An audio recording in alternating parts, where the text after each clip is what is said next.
के मनवा डोल लागल हो राम। तीसरा में गुरु पर नामा गुरु के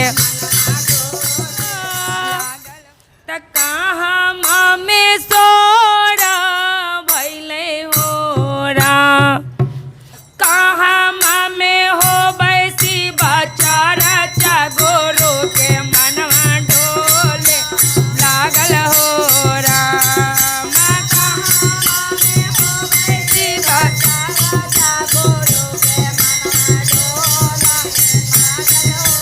कहाँ में उठा है मंदिलवा काका में तोरा भैले हो राम। कहाँ में हो बैसी बच्चा गुरु के मनवा डोले लागल हो राम।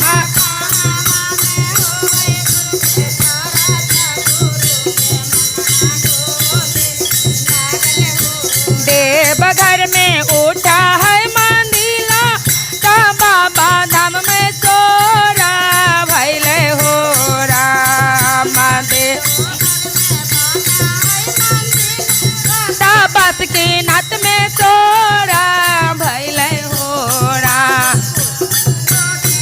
में हो बैसी बच्चा राजा गुरु के मनवा डोले लागल हो राम। जोगीपुर में हो बैसी बच्चा राजा गुरु के डोले लागल। अरे कहाँ से आइलन हरिंदर भाई कहाँ से लीलाम दीदी हो।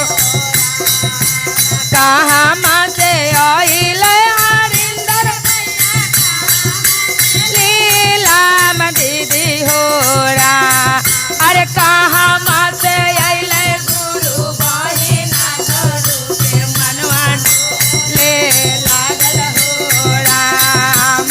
कहाँ से आइल गुरु बहिना गुरु के